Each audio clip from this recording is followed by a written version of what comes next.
நீங்கள் வீட்டில் நாட்டுக்கோழி எடுத்திங்கன்னா இந்த மாதிரி பிரியாணி செஞ்சு பாருங்கள். மொத்தத்தையும் காலி பண்ணிடுவாங்க. அந்தளவுக்கு டேஸ்ட்டாக இருக்கும். நம்ம நார்மலாக எடுக்கிற பிராய்லர் கோழியை விட இந்த நாட்டுக்கோழியில் பிரியாணி செஞ்சால் அவ்வளோ டேஸ்ட்டாக இருக்கும். நம்ம அதுக்கு 1 கிலோ நாட்டுக்கோழி வாங்கிட்டு வந்திருக்கோம். நல்லா லெக் பீஸாக கட் பண்ணி பார்த்தீங்கன்னா தெரியும்.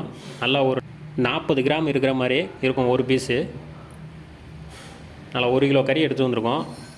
அதுக்கு 1/2 கிலோ ரைஸ் வச்சு நம்ம ஒரு பிரியாணி பண்ண போகிறோம். வாங்க எப்படி பண்ணலாங்க பார்க்கலாம். ஆயில் சேர்த்துட்டு பட்டை, கிராம்பு, ஏலக்காய் சேர்த்துக்கலாம். பட்டை வந்து எப்பயுமே நம்ம கொஞ்சம் அதிகமாகவே சேர்த்துக்கலாம். இப்போது வெங்காயம் ஒரு மீடியம் சைஸில் ஒரு 2 வெங்காயம் கட் பண்ணி வச்சுருந்தோம், அதை சேர்த்துக்கலாம். சேர்த்துட்டு நல்லா கலந்து விட்டுருவோம். ஏன்னா நம்ம 1/2 கிலோ ரைஸ் தான் பண்ண போகிறோம். அதனால் நம்ம பார்த்திங்கன்னா வெங்காயம் வந்து பெரிய வெங்காயம் எடுத்தோம். கரெக்டாக பார்த்திங்கன்னா கொஞ்சம் மீடியமோட கொஞ்சம் பெரிய சைஸு. அதனால் நம்ம ஒரு 2 வெங்காயம் மட்டும் எடுத்துருக்கோம். பார்த்திங்கன்னா இதுவே 200 கிராம் வரும். அதனால தான் நம்ம போதுமான அளவு எடுத்தாலே போதும். 1 கிலோவுக்கு 400 கிராம், நம்ம 1/2 கிலோவுக்கு 200 கிராம் வெங்காயம் வந்து எடுத்துருக்கோம். இப்போ நல்லா வந்து வெங்காயம் கோல்டன் கலருக்கு நல்லா வதங்கி வந்துடுச்சு. கொத்தமல்லி சேர்த்துக்கலாம். சேர்த்துட்டு நல்லா வதக்கி விட்ருவோம். கொத்தமல்லியை இந்த மாதிரி ஆயிலே சேர்த்து வதக்கும் போது அதோடய ஃப்ளேவர் வந்து பார்த்திங்கன்னா சூப்பராக வரும். வாசோட கமகமான வருது.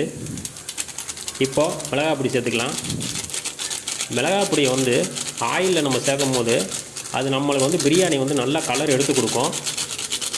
அதனால் நம்ம எக்ஸ்ட்ரா கேசரி பவுடர் அப்படி எதுவுமே சேர்க்கணும்னு அவசியம் கிடையாது. நம்மளுக்கு இதுவே நல்ல கலர் எடுத்து கொடுக்கும். இந்த மாதிரி ஆயிலில் ஒரு 10 செகண்ட் நல்லா அப்படியே நல்லா கலந்து விட்ருவோம். இப்போது இஞ்சி பூண்டு பேஸ்ட்டு சேர்த்துக்கலாம். பிரியாணிக்கு மெயினே இஞ்சி பூண்டு பேஸ்ட்டு தாங்க. அதோடய வாசத்தை வந்து பச்சை வாசனை போகிற அளவுக்கு நல்லா வதக்கி எடுத்துடணும். எப்பயுமே இஞ்சி வந்து கொஞ்சம் அதிகமாக இருக்கணும். நம்மளுக்கு 1/2 கிலோங்கிறதுனால நம்ம வந்து இஞ்சி வந்து ஒரு 50 கிராம் எடுத்துருக்கோம். பூண்டு ஒரு 25 கிராமுக்கு எடுத்துருக்கோம். எடுத்து நல்லா வதக்கியாச்சு பச்சை வாசனை போகிற அளவுக்கு. இப்போது புதினாவை சேர்த்துக்கலாம். புதினாவை சேர்த்து ஒரு 10 செகண்ட் நல்லா அப்படியே வதக்கலாம். இப்படியே தனித்தனியாக போட்டு செய்யும் போது நம்மளுக்கு வந்து டேஸ்ட்டு பார்த்திங்கன்னா இன்னும் நல்லாயிருக்கும். அதனால தான் நம்ம தனித்தனியாக போட்டு ஒன்றா வதக்கி எடுக்கிறோம். இப்போது பச்சை மிளகாய் சேர்த்துக்கலாம். ஒரு 2 பச்சை மிளகாய் ஃப்ளேவருக்காக அப்படியே முழுசாக சேர்த்துருக்கோம். அதை நல்லா கலந்து விட்ருவோம். இப்போது தக்காளி சின்ன தக்காளியாக ஒரு 3 தக்காளி எடுத்துருக்கோம். நம்ம அதை நல்லா கலந்து விட்ருவோம். இப்போது தயிர் ஒரு 100 கிராம் எடுத்து வச்சுருக்கோம், அதை சேர்த்துக்கலாம். நம்ம கடை தயிர் தான் வாங்கியிருக்கோம். அது வந்து ரொம்ப புளிக்காது. அதனால் நம்ம ஒரு 100 கிராம் சேர்த்துருக்கோம். தக்காளியும் ஒரு தக்காளி எக்ஸ்ட்ரா தான் சேர்த்துருக்கோம். இப்போது தேவையான அளவு உப்பு சேர்த்துக்கலாம். கொஞ்சமாகவே சேர்த்துக்கலாம். வேணும்னா லாஸ்ட்டாக பார்த்துட்டு நம்ம சேர்த்துக்கலாம். இப்போது நல்லா கலந்து விட்ருவோம்.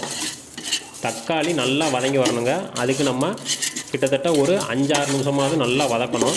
நம்ம நார்மலாக செய்கிற பிராய்லர் கோழி பிரியாணிக்கும் நாட்டுக்கோழி பிரியாணிக்கும் ரொம்ப டிஃப்ரெண்ட் இருக்குது. இதில் வந்து பார்த்திங்கன்னா நாட்டுக்கோழியோட சாறு அப்படியே நல்லா இறங்கி நம்மளுக்கு பிரியாணி பார்த்திங்கன்னா அவ்வளோ டேஸ்ட்டாக வரும். நம்ம அதுக்கு தான் 1 கிலோ கறிக்கு ஒரு 1/2 கிலோ ரைஸ் போட்டு பிரியாணி பண்ணுறோம். இப்போ வந்து நல்லா தக்காளி வந்து நல்லா வதங்கி வந்துடுச்சு. பார்த்தாலே தெரியுது பாருங்கள். அப்படியே நல்லா அல்வா போல் இருக்கு பாருங்கள். இந்த பக்குவத்தில் இருக்கணும். இப்போ நம்ம நாட்டுக்கோழி கறியை வந்து கொஞ்சம் கொஞ்சமாக இறக்கிடலாம். இறக்கிட்டு நல்லா மசாலாவோட நல்லா கலந்து விட்ருவோம். நல்லா மசாலா வந்து நல்லா கலந்து அதில் மசாலா படும். அதான் நம்மளுக்கு கொஞ்சம் கலர் வந்து கறியோட கலர் வந்து சேஞ்ச் ஆகும். அதுக்கு தான் நல்லா கலந்து விட்ருவோம். ஒரு 3 நிமிஷத்துக்கு நல்லா அப்படியே கொஞ்சம் நேரம் சூட்லேயே இருந்து வரட்டும். நல்லா மசாலாலாம் ஒட்டிடுச்சு கறியில். இந்த டயத்தில் நம்ம தேவையான அளவு தண்ணி சேர்த்துக்கலாம். பாசுமதி ரைஸுக்கு எப்பயும் 1க்கு 2 தண்ணி தான் நம்ம சேர்க்க போகிறோம். சேர்த்துட்டு நல்லா கலந்து விட்ருவோம். நம்ம வந்து 2 கிளாஸ் ரைஸ் எடுத்தோம், அதுக்கு 4 கிளாஸ் தண்ணி சேர்த்துருக்கோம். சேர்த்துட்டு நல்லா கொதித்து வரட்டும். நல்லா கொதித்து வந்துருச்சு.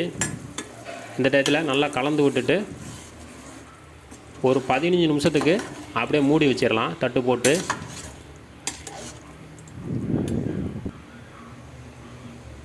நல்லா சிம்லேயே வச்சிட்டோன்னு வச்சுக்கோங்களேன், நல்லா நாட்டுக்கோழி கறி வந்து நல்லா பஞ்சு போல் நல்லா நம்மளுக்கு வெந்து வந்துடும்.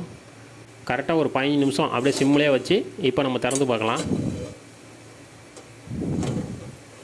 மெதுவாக திறக்கணும், இல்லாட்டி பார்த்தீங்கன்னா ஆவி அடிச்சிடும். நல்லா கொதிச்சிட்ருக்கு பாருங்கள். சிம்லேயே தான் வச்சுருக்கோம். தண்ணி எவ்வளோ தூரம் கொதிக்குது பாருங்கள். பார்த்தாலே தெரியுது. அங்கே பார்த்தீங்கன்னா அந்த லெக் பீஸ் எல்லாம் பாருங்கள், அப்படியே நல்லா வெந்து வந்துருச்சு. போதும். இந்த டயத்தில் நம்ம வந்து ரைஸை சேர்த்துக்கலாம்.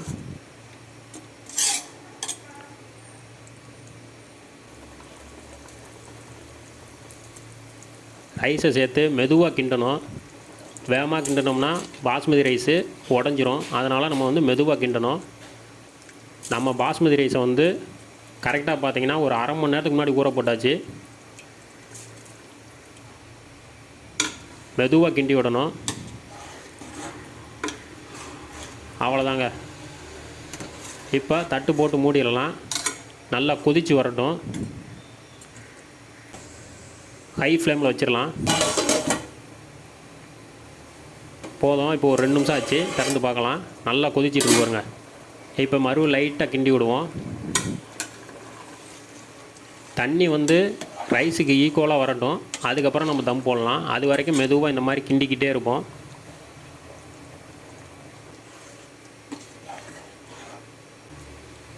இந்த டயத்தில் நம்மளுக்கு உப்பு, உரப்பு எல்லாம் நம்ம வந்து செக் பண்ணிக்கலாம். புளிப்பு ஏதாவது கம்மியாக இருந்துச்சுன்னா இந்த டயத்தில் நம்ம சேர்த்துக்கலாம். எல்லாம் நம்மளுக்கு கரெக்டாக இருக்குது. அதனால் நம்ம எதுவும் மிக்ஸ் பண்ண போகிறதில்ல. போதும். தண்ணி வந்து ரைஸுக்கு ஈக்குவலாக வந்துருச்சு. இப்போ மெதுவாக கலந்து விட்டுட்டு நம்ம தம் போடலாம். தம்முக்கு பார்த்தீங்கன்னா நம்ம ஒரு 12 நிமிஷம் தம்மு போட போகிறோம். மேலே ஒரு பாத்திரத்தில் தண்ணி வச்சு நம்ம வெயிட் வச்சுட்டோம். கீழே தோசைக்கல் வச்சுருக்கோம். தோசைக்கல் இல்லாதவங்க நம்ம வந்து நார்மலாக வச்சு 10 நிமிஷம் வச்சாலே போதும். நம்ம தோசைக்கல் வச்சிங்கனால ஒரு 12 நிமிஷம் கழித்து திறந்து பார்க்குறோம். பாருங்கள், நல்லா பார்த்தீங்கன்னா ரைஸ் எல்லாம் நல்லா வெந்து வந்துருக்கு பாருங்கள். பார்த்தாலே தெரியுதா? ரைஸ் எல்லாம் அப்படியே நீள நீளமாக இருக்குது பாருங்கள். இப்போ வந்து தண்ணி இருக்கான்னு செக் பண்ணிக்கலாம்.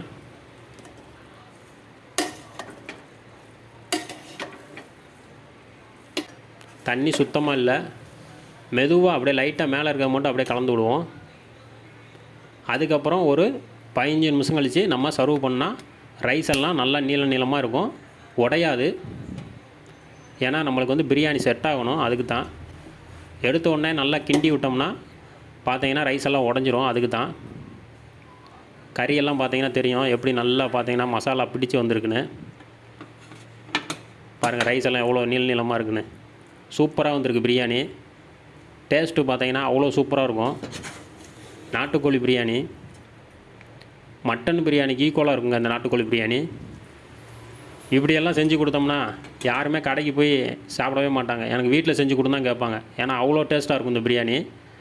பிடிச்சிருந்தால் லைக் பண்ணுங்கள், ஷேர் பண்ணுங்கள், சப்ஸ்கிரைப் பண்ணுங்கள் ஃப்ரெண்ட்ஸ்.